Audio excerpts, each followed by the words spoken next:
olmasa.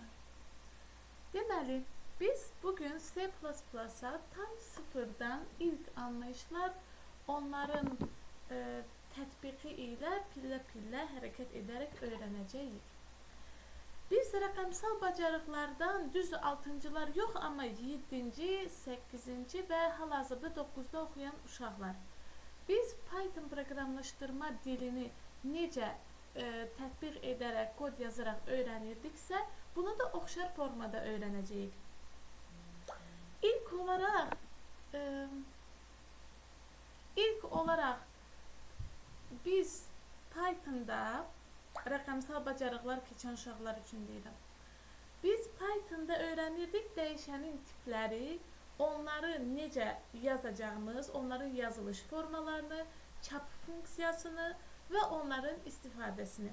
Burada da ilk olaraq biz onu öyrənəcəyik. Dəyişənin tipləri. Dəyişən tipləri. Riyaziyyatdan bildiyimiz qədər dəyişənlər x, y, a, b, c və yaxud da biz misal həllində tutaq ki, veriblər bizə ümumi kütləsi 50 kiloqramdır, 12 kiloqramı istifadə edildi, nə qədər qaldı?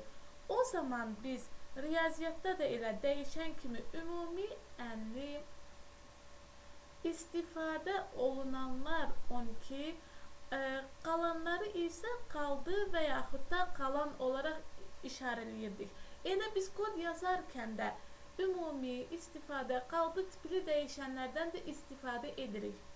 Python'da olduğu kimi C++'da da dəyişən adları, uzun dəyişən adı istifadə edirəmsə, məsələn, tutaq ki, sinif 1 və sinif 2 adlı dəyişən istifadə etmək istəyirəm. Bu dəyişənlərin arasında boşluq qoya bilmərəm və yaxud 1 sinif, 2 sinif. Belə bir dəyişən adları yarada bilmərəm. Bu tip sinif 1 dəyişən adı yaratmaq istəyirəmsə, bu mümkündür. Sadəcə olaraq siniflə 1-i biz altdan xətt işarəsi ilə birləşdirməliyik və yaxud da yan-yana yazaraq sinif 1 adlı bir dəyişən yaratmalıyıq. Bu altdakində də oxşar qayda. Uzun adlar yarada bilərik. Uzun adları niyə yaradırıq desəniz, x, y var da nə ehtiyac var sinif 1-ə, ümumi, istifadə falan tipli sözlərə desəniz, biz biraz izahlı dəyişən adları yazsaq, kod həm bizim üçün daha başa düşülən olacaq, həm də qıraqdan bizə baxan bir insan onu daha yaxşı başa düşəcək. Hətta yazdığımız kodda dəyişən adı kimi ümumi, sinif 1, sinif 2 tipli dəyişən adlarından istifadə etdiyimizdə məsələnin şərti verilməsə belə onu başa düşmək mümkün olur. Bu belə.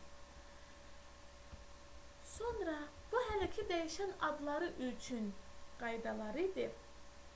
Dəyişən tipləri. Bunu dəyişəm çünki mən sizə atacağımsa oxuyanda başa düşəsiz. Mən bunu silim. Dəyişən adları. Qaydalar. Yəni bunu nümunə kimi düşünün. X, Y də ola bilər, A, B, C də ola bilər, bu formada da ola bilər, amma aralarında boşluq ola bilməz. Bir də ədəd ilə başlaya bilməz. Boşluq olmaz. Ədəd ilə başlamaz. Bunu bir qayda kimi yazım. İndi keçək dəyişənin tiplərinə. Dəyişənlərin tipləri. Dəyişənlərin tipləri. Biz Python proqramlaşdırma dilində, məsələn, riyaziyyatda biz hər hansısa bir misal yazanda istifadə edirik tam ədədlərimizi və onluq kəsirlərimizi. Ümumiyyətlə belə deyək, kəsir istifadə edirik. Sonra elə da tam ədədlər, onluq kəsirlər də Python Python deyirəm, əlimdəydi bilmirəm. C++ proqramlaşdırma dilində də oxşar formada var. Tam ədədlərə C++, istərsə də fərqli bir proqramlaşdırma dilində adlanacaq bu dəyişən tipi integer. Onluq kəsirlər proqramlaşdırma dillərində adlanacaq float. Bu onların proqramlaşdırma dillərindəki adıdır. Tam ədədlər riyaziyyatda necədir? Müsbət ədədlər, sıfır və mənfi ədədlər. Elə proqramlaşdırma dillərində də tam ədədlər deyəndə həmin bu mənfi, müsbət və sıfır ədədlərin hamısı nəzərdə tutulur. Onluq kəsirlər üçün də, həm də tam ədədlər üçün də bütün riyazi qaydalar C++ üçün də keçərlidir. Eyni qaydalar burada da istifadə olunur. Sadəcə bir dənə fərq var ki, onluq kəsirləri yazarkən biz burada nöqtə ilə yazacağıq. Məsələn, 1.2, 0.03 və s. Mənfi onluq kəsir ola bilərmi? Bəli, ola bilər. 3.1. Sonra tam ədədlər, onluq kəsirlər, növbəti dəyişən tipimiz olacaq sözlər. Burada sözlər, simvollar birgə deyil. Olacaq sözlər, cümlələr. Sözlər, cümlələr C++ proqramlaşdırma dilində adlanacaq string. Python bilən uşaqlar, biz Pythonda sözlər, cümlələr, həmçinin simvollar birlikdə string deyirik. Amma burada tək simvolların ayrı adı olacaq. Simvollar C++ dilində adlanacaq char. Char dəyişən tipi. Char karakter sözündəndir. Karakter simvol deməkdir tərcümədə. Karakter. Bu belə. Dəyişən tiplərimiz bircə qaldı məntiq tipi. Məntiq tipi. Məntiq tipi. Biz aşağı siniflərdən informatikada məsələn 4-cü sinifdə keçilir. Məntiqi mülahizələr keçmişik. Məntiqi mülahizə nədir? Hər hansısa bir fikrin doğru və yaxud da yanlış olduğunu seçə bilməyimiz mənasına gəlir məntiqi mülahizə. Məntiqi mülahizənin iki cavabı ola bilər. Bunun adı buldu, tam adı booleandır. Boolean. İki cürdə deyə bilərik, boolean.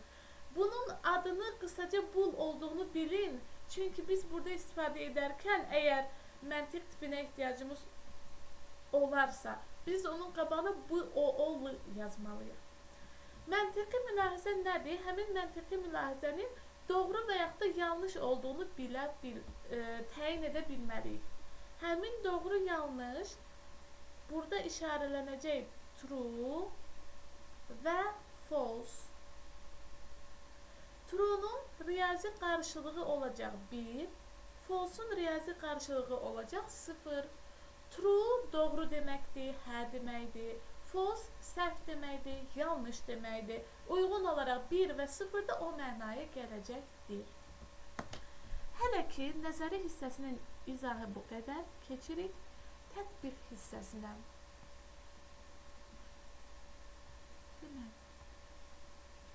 Tətbiq hissəsi üçün biz online C++ yazırıq. Online C++ yazandan sonra bu bənövşəyi rəng ilə çıxan, bənövşəyi logoya sahib saytdan istifadə etməyiniz məsləhətlidir. Sonra burada baxın, bu yuxarıdakiləri silirik. Sonra bunu da ən önə çəkirik. Müəllim, biz bunu telefondan girə bilərik, yoxsa kompüterdən girək? Telefonda da alınır. Telefonda elə eyni bu sayta da girə bilərsiniz. Telefon üçün ayrı proqram da yükləyə bilərsiniz. Hansı rahat gəlsə, onu istifadə edə bilərsiniz. Sonra Include IOStream. Bir də mən sizə attığım PDF-i göstərim. Mən qrupa atmışdım, əgər baxmısınızsa. Burada C++ 1. C++ 1-də bu sözlər ətraflı olaraq izah olunur. Tapşırıq nümunələri deyirəm. Deməli, tapşırıq nümunələrində buradakı hamısının qabağında std sözü var. Ben fikir verin. Ben açayım ben bunu. Bakın. Burada Hello Students yazmışam. Kuba Fritter yazmışam. Hər birisinin qabağında std sözü var. Çünki burada bizim 3-cü sətrimiz boşdur. Biz bu 3-cü sətri boş istifadə etməyəcəyik. Burada olacaq using namespace std sözü. Using namespace std. Bu adlar sisteminin, std adlar sisteminin istifadəsi deməkdir. Bu olanda nə baş verir? Hər nə yazan, hər bir şey, hər sətri yazanda qabağında std və bu iki dənə qoşa nöqtəni yazmağımıza ehtiyac qalmır. Əgər bu sözü yazmasaq, bu cümləni yazmasaq, onu hər sətrimizdə yazmaq məcburiyyətində olacağıq. Sonra, burada bunun izahı var idimi görəsən, bir dən baxım, adlar sistemi using namespace std. Burada hələ ki yoxdur, deməli bu ikinci PDF-dədir izahı. Bir dən baxım, C++ 2. Bəli, baxın, artıq burada using namespace std sözü var. Bunu yazdığımız üçün də altda artıq std sözünü yazmırıq. Yazdığımız şeylərin qabağında onu yazmırıq artıq. Deməli, baxın, burada da həmçinin using namespace std var. Float, yəni onluq kəsrləri daxil etmişəm və onları çap etmişəm. Burada da stringlərdir, handle ifadəsidir və nümunələrdir, qəşəng. Deməli, heç o using namespace std olmadan yazmayın ümumiyyətlə. Bunu mütləq şəkildə yazın ki, qoda ümumiyyətlə ilk dəfədən rahat başlayasınız. Birinci, burada birinci sətirdə qarşımıza include IOStream çıxır. Include əlavə etmək, qoşmaq deməkdir. IOStream isə C++ proqramlaşdırma dilində istifadə olunan bir kitabxanadır. Həmin kitabxana bizə nəyi imkan verir? Burada I və O sözləri var. I, input, nəyisə qoda daxil etməyi, O, output, nəyisə xaric etməyi imkan verir.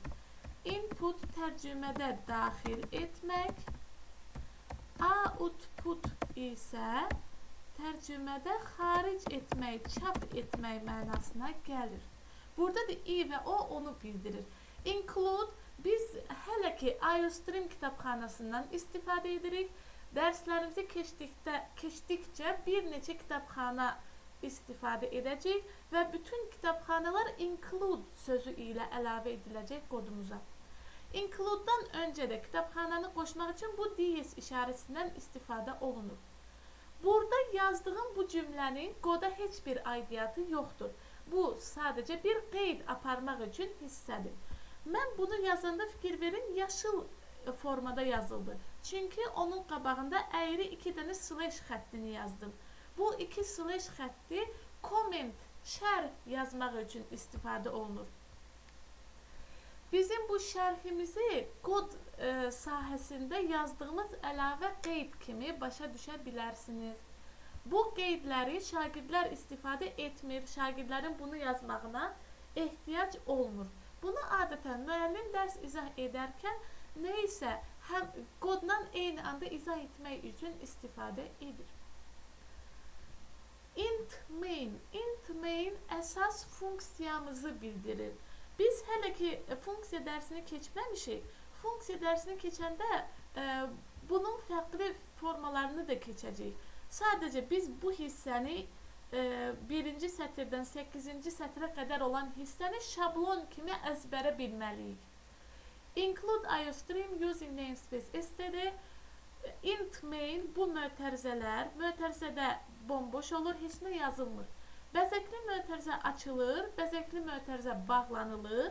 Onun daxilində yazacağıq, nə yazacağıqsa. Bu mötərizənin xaricində bu hissələrdə heç nə yazılmır. Int main. Main əsas deməkdir. Int isə həmin bu əsas funksiyanın qəbul edəcəyi qiymətləri bildirir. Sual oluna bilər ki, bəs bunun adı int maindir. Biz burada floatları, stringləri istifadə edə bilərikmi? Bəli, edə bilərik. Əgər mən bu funksiyanın daxilinə nəsə qiymətlər verəsi olsam gələcəkdə, biz bunun içərisində yaza bilərik intləri. Yəni, burada mən nə istəsəm istifadə edə bilirəm. Funksiyada hər zaman return sözü olmalıdır. İstər Python, istərsə də C++. Hər zaman funksiyanın içərisində return sözü olur. Biz buna dəymirik. Çaşıb birdən dəysək belə, hal-hazırda C++-ın ən son versiyalarını elə təşkil ediblər ki, return sözünü unudub silsəniz belə, o return orada var imiş kimi sayılır. Və kodumuzda nəsə problem yaranıb, əgər bizə heç nə qaytarmırsa kodumuz, o bizə 0 cavabını qaytarır. Bu return ona görə var. Bu belə. İndi biz nə edəcəyik? Biz burada dəyişən tiplərimizi öyrəndik. Sözlər, cümlələr. Dəyişən tipləri haqqında qısa bir şey də deyim. Biz bu sözləri, cümlələri hər zaman dırnaq işarəsi daxilində yazırıq. Dırnaq işarəsi. Pythonda sözləri qoşa dırnaqla da yazsam, tək dırnaqla da yazsam eyni şey qəbul edilirdi. Amma burada fərqlidir. Biz stringləri, yəni məsələn info yazmaq istəyirəmsə, qoşa dırnaq ilə yazacağam. Amma bu simvollar var. Simvollarda məsələn mən ət işarəsi simvolunu yazmaq istəyirəmsə, bu simvolu artıq tək dırnaqda yazacağam. Tək dırnağımız simvollar üçündür, cüt dırnağımız isə stringlər üçündür. Bunu yadınızda saxlayın. True və false, bunlar sözə oxşasalar da, bunlar dırnaqsız yazılır. Yazılarkən də t-sı böyük, r-u-e kiçik, f-sı böyük, a-l-s-i kiçik yazılır. Onluq kəsirlər və tam ədədlərdə heç bir dırnaq yazılmır. İndi sizə tapşırıq verəcəm. Həmin tapşırığı da siz mənə kod yazaraq atacaqsınız. Burada məsələn baxın, cout çap etmək funksiyasıdır. Cout çap işinə baxır. Mən burada götürüb nəsə söz tutaq ki, salam yazdım. Bu arada bir dənə şey də deyim. C++-da hansı nəsə sətir yazdınızsa, o sətrin sonunda nöqtəli vergül qoyulmaq məcburiyyətindədir. Hər sətrin sonunda mütləq şəkildə nöqtəli vergül qoyulmalıdır. Salam yazdım, rana bastım. Baxın, burada qəşəng bir... burada heç error vermədi. Bunu çap etməyimiz üçün cout kiçikdir işarələri sonra salam yazılmalıdır. İndi baxaq. Və qarşımızda salam sözü. Sonra salam olmasın. Salamdan sonra yenidən nəsə çap etmək üçün kiçikdir işarələri. Sonra məsələn kiçikdir işarələrindən sonra 1.2 yazın. Görək necə çapa verir. Salam və 1.2-ni biçik yazdı. Bunların arasını boşluq atmaq üçün boşluq işarəsi yazıram. Dırnaqları açıb arasına boşluq atsam, bu boşluq işarəsi sayılır. Sonra biz informatikadan bilirik ki, boşluq işarəsi də bir simvol sayılır. Boşluq işarəmiz simvol sayıldığı üçün, baxın, kiçikdir işarələri daxilində bu bir dənə simvoldur. Boşluq da bir dənə simvol olduğu üçün, boşluq bitəndə kiçikdir işarələri qoyuram ki, bu boşluğu həm salamdan ayırsın, həm də 1.2-dən ayırsın. Rana basıram, salam, aralarında boşluq və 1.2 çap olunmuş olur. Növbəti sətirdə yenidən nəsə yazmaq üçün cout yazıram. Quba Frital. Sonra yenə kiçikdir işarələri. Yenə tutaq ki, boşluq atmaq istəyirəm. Sonra yazaq 2026. 2026. Baxın, yazdım, bitirdim. Axırda nöqtəli vergülümü qoydum. 2026 olacaq bizim integer tam ədədimiz. 1.2 olacaq bizim floatımız, onluq kəsirimiz. Sonra salam olacaq bizim stringimiz, Quba Frital olacaq bizim stringimiz. Biz burada boşluq istəyirik. Boşluq bir dənə simvol olduğu üçün biz bunu tək dırnaqda açmalıyıq. Çünki boşluq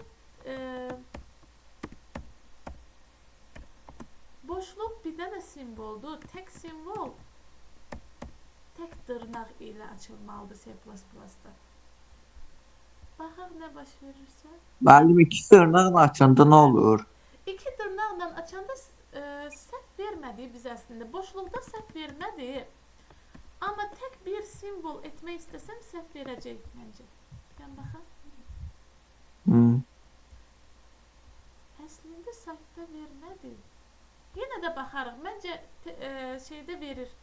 Gələcəkdə çətin kodları istifadə edəndə qoşa dırnaq, tək dırnaq söhbətində problem yaradır. Ona görə elə bu başdan şey üçün, tək simvollar üçün tək dırnaq istifadə etməyi öyrənin. Bu Yaxşı, müəllim. cout bizim çap funksiyamızdır.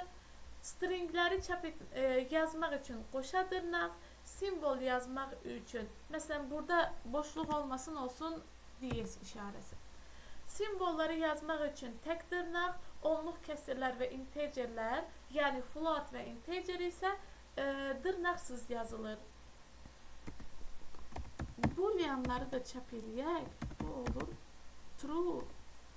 True'da dırnağa normalda ehtiyac olmamalıdır, amma onun rəngi də dəyişməlidir. Gəlin baxaq.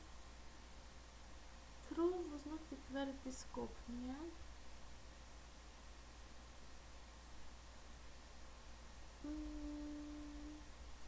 Python'da buna əslində ehtiyac olmurdu. Nəysə, bunda sonradan baxarım.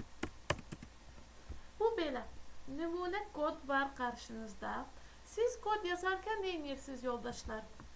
Seçirsiniz saytınızdakı hissələri, ümumi silirsiniz. Bu hissələri mütləq əzbər bilməliyik. Çünki biz hardasa kod yazarkən bunu hazır verməyəcəklər bizə. DS include iostream using namespace std nöqtəli vergül int main'in yazılış forması. Öz saytınızdan silin hal-hazırda. Sonra buradan baxa-baxa yazarsınız hələ ki. Sonra ümumiyyətlə heç nəyə baxmadan yazmağa alışın. İndi sizə tapşırır. Deməli, adınızı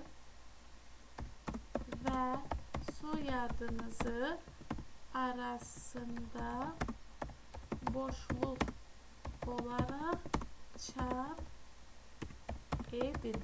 Yəni bunun kimi. Burada məsələn adınız olur, arasına boşluq atırsınız, sonra burada da soyadınız olur. Ad və soyad dəyişən tipi olaraq stringdir. Stringlər qoşa dırnaq daxilində yazılmalıdır. Eyni kodun daxilində yazırsınız yaşınızı və sinfinizi. Əgər sinfinizi 8-9 kimi yazsanız, bunun dırnağa ehtiyacı yoxdur. Amma 8-ci sinif yazsanız, bu yazılışın dırnaqlara ehtiyacı var. Hal-hazırda mənə bu tapşırığı yazıb atın. Eyni bu saytı açın.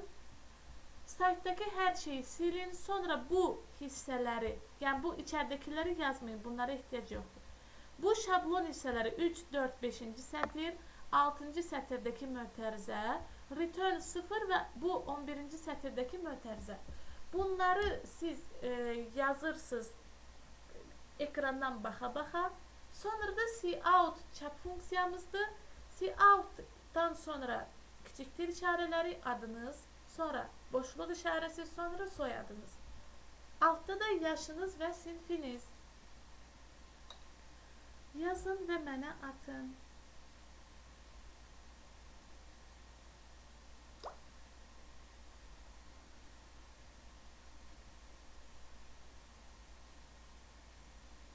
Deməli,